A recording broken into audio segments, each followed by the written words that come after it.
Good day to each and everyone. So, my task for today is to answer some questions about King Arthur and the Knights of the Round Table.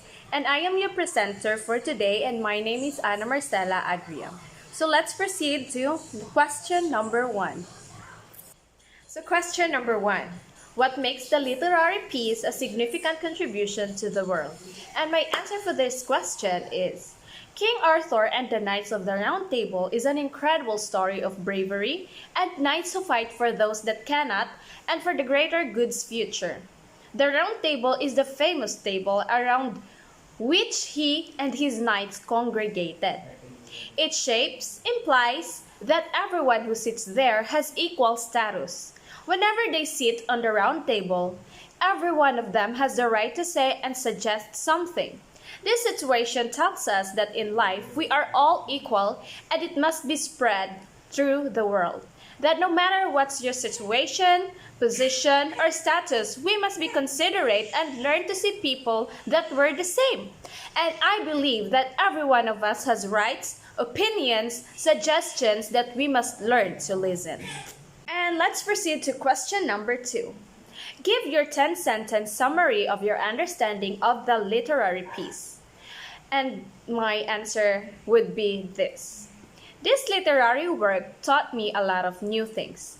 And there are other situations that serves as symbols and teaching opportunities for the readers. Just think about how Arthur was raised in the Sword in the Stone, right?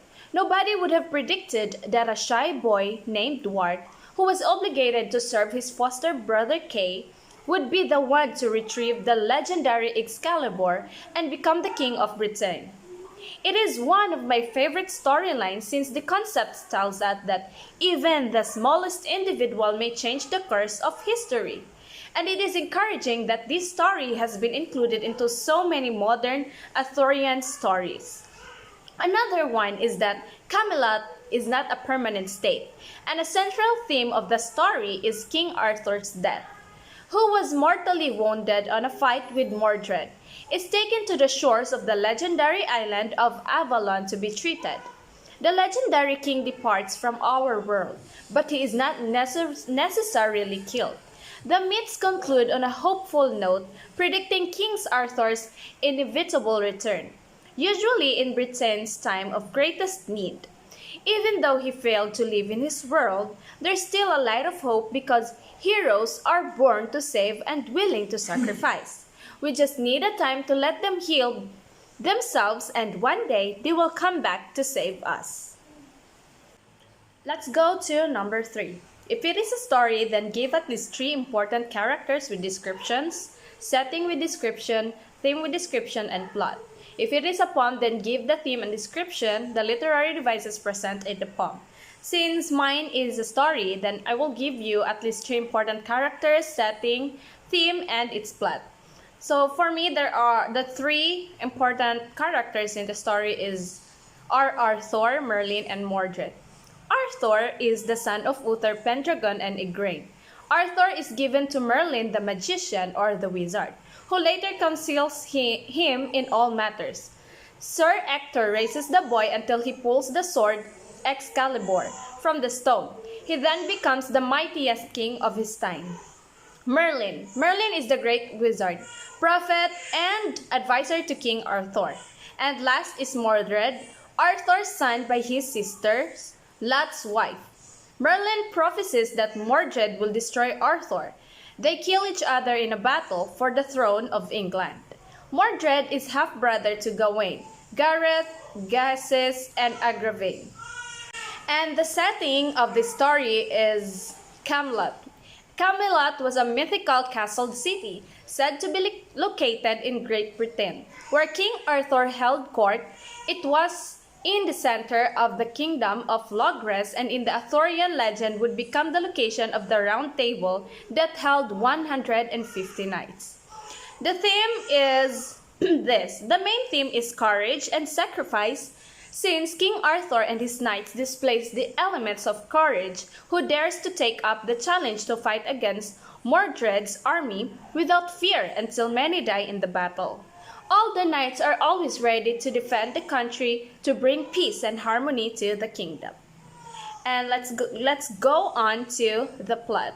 Let's start with the exposition. Arthur, son of the late King Uther Pendragon, pulls a sword from a stone. This act proves that he is the rightful king of England.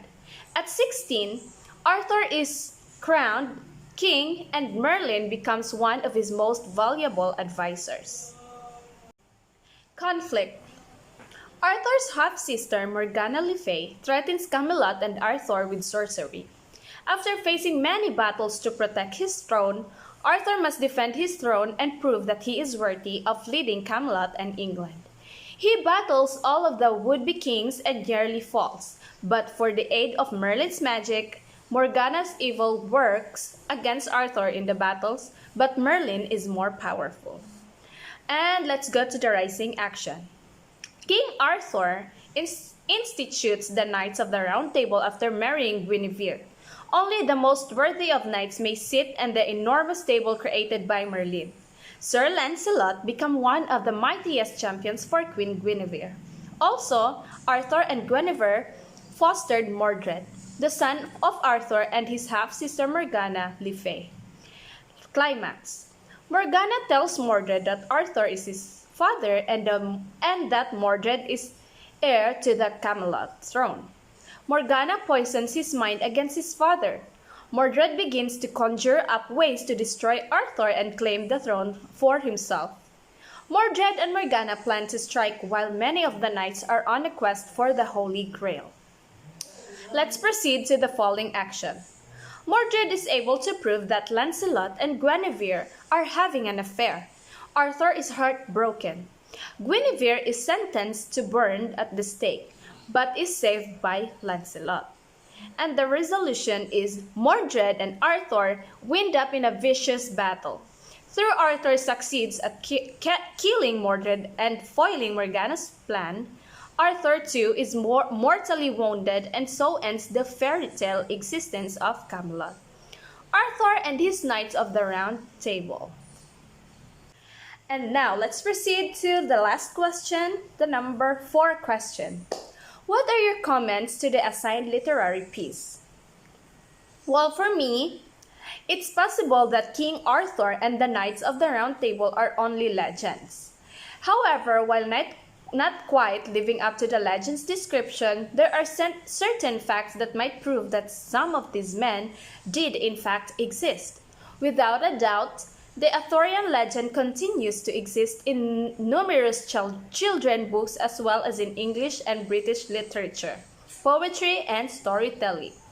The stories in the books and poetry describe the greatest values of bravery, honesty, and knightly traits that become the foundation of legends. Maybe there were real men who adopted these traits in the distant past and lived a blissful lives.